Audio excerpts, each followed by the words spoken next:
Hello friends, active and passive voice. Active અને passive voice. Rule number 9.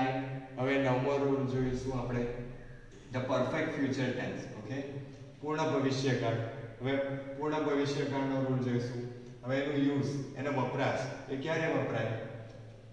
Four showing some actions which will be finished in particular time. Okay, કે ભવિષ્યમાં અમુક સમયે કોઈ ક્રિયા પૂર્ણ થવાની હોય તેના માટે વપરાય છે. હવે સાયન્સ એની નિશાની કઈ છે? With by any time of future. Okay, by દ્વારા કોઈ ફ્યુચરનો સમય દર્શાવવા માટે. બરાબર. Four example by 2017. ઓકે, 2017 સુધીમાં. Okay, for example by 2025. Okay, 2025 સુધીમાં. Okay, etcetera. Now verb form. Let us see verb form. હવે આપણે એનું વર્બ ફોર્મ જોઈએ. એક્ટિવમાં અને પેસિવમાં વર્બ ફોર્મ જોઈએ. બરાબર. પોઝિટિવ સેન્ટેન્સમાં આપણે સ્ટ્રક્ચર જોઈએ. બરાબર. Let us see structure of positive sentence. બરાબર. Now subject plus shall will subject પ્રમાણે. બરાબર. Plus have plus past participle plus object. Okay, પેસિવમાં object plus shall will plus have plus be plus past participle plus subject. Okay, now let us see example of it. Okay, for example, I shall have spoken English. Okay, I shall have spoken English. કે મેં ભવિષ્યમાં English બોલી શક્યો હોત. બોલી શકીશ. તો I subject English object, તો इंग्लिश આગળ આવશે. English will have. इंग्लिश પછી इंग्लिश સાથે I સાથે શા લાગે? તો इंग्लिश સાથે will લાગશે. એટલે इंग्लिश સાથે will, इंग्लिश will પછી have plus be plus spoken past participle માં છે spoken by me. English will have been spoken by me એટલે ભવિષ્યમાં इंग्लिश મારા દ્વારા બોલાશે. નાઉ નેગેટિવ સેન્ટેન્સ નો રૂલ જોઈએ. तो subject plus shell will plus not plus have plus past participle plus object. Okay, तो એવી રીતે પેસિવમાં બધાથી પહેલા ઓબ્જેક્ટ આવશે સબ્જેક્ટની જગ્યાએ. પ્લસ શેલ વિલ ઓબ્જેક્ટ પ્રમાણે plus not plus have plus been plus PP past participle plus subject. Okay, example જોઈએ. I shall not have spoken English. ભવિષ્યમાં મેં ઇંગ્લિશ બોલી શક્યો નહીં હોય. તો ઇંગ્લિશ થી શરૂઆત કરીએ. I સબ્જેક્ટ છે, ઇંગ્લિશ ઓબ્જેક્ટ છે એટલે આગળ ઇંગ્લિશ આવશે. ઇંગ્લિશ will પછી નોટ નો નિયમ છે not. have been spoken. have લાગશે પ્લસ been લાગશે પછી સ્પોકન નો સ્પોકન પાસ્ટ પાર્ટિસિપલ માં છે प्लस I નું me મારા દ્વારા by me. English will not have been spoken by me.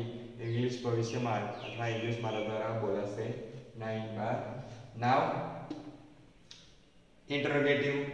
પ્રશ્નાર્થ વાક્યનો નિયમ જોઈએ. તો shall કે will થી વાક્યની શરૂઆત થશે પ્લસ સબ્જેક્ટ પછી have લાગશે plus past participle plus object. તો પેસિવમાં shall will plus object plus have plus be plus past participle plus subject. Okay, let us see example of it. એનો એક્ઝામ્પલ જોઈએ. For example, shall I have spoken English? Okay, કે શું હું ભવિષ્યમાં English બોલી શક્યો હોત? તો એનું પેસિવ કરીએ. તો I સબ્જેક્ટ છે, ઇંગ્લિશ ઓબ્જેક્ટ છે તો ઇંગ્લિશ આગળ આવશે, પરંતુ આગળ શેલ વિલ નો નિયમ છે તો ઇંગ્લિશ સાથે will લાગશે. તો will ઇંગ્લિશ એવું થશે. તો will ઇંગ્લિશ પછી have plus been plus past participle spoken past participle છે. તો સ્પોકન પછી I નું by me.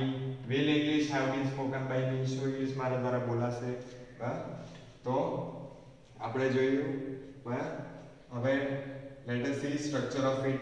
અગેન ઓકે ફરીથીનું સ્ટ્રક્ચર જોઈ લે વધારે ક્લિયરિફિકેશન માટે બરાબર એક્ટિવ વોઇસનું ને પેસિવ વોઇસનું સ્ટ્રક્ચર જોઈએ બધા પહેલા એક્ટિવ વોઇસનું સ્ટ્રક્ચર જોઈએ બરાબર તો subject plus shall will subject પ્રમાણે plus have plus past participle plus object plus other words okay એવી જ રીતે object plus shall will object પ્રમાણે plus have plus be plus past participle plus by plus subject plus other words okay તો આપણે એક example આપેલું છે તે સોલ્વ કરીએ બરાબર let us see the example okay હવે એક્ઝામ્પલ છે he will have finished the work by tomorrow તે આવતીકાલ સુધીમાં એનું કામ પૂરું કરી દેશે બરાબર તો he સબ્જેક્ટ છે બરાબર the work ઓબ્જેક્ટ છે બરાબર by tomorrow other word છે બરાબર એક્સ્ટ્રા વર્ડ છે તો ઓબ્જેક્ટ આગળ તો the work okay plus shall will બરાબર તો the work will પછી have બરાબર તો have પછી been તો been okay the work will have been બરાબર પ્લસ pp past participle તો finish past participle માં છે બરાબર તો finished the work will have been finished okay by he બરાબર તો he છે બરાબર તો by લખવું પડે by he એવું નહીં લખાય એનું him લખાય બરાબર તો by him એના દ્વારા બરાબર ક્યારે ટુમોરો પ્લસ એક્સ્ટ્રા વર્ડ લખો તો by tomorrow બરાબર તો the work will have been finished by him by tomorrow આવતીકાલ સુધીમાં એના દ્વારા કામ પૂર્ણ થઈ જશે બરાબર ઓકે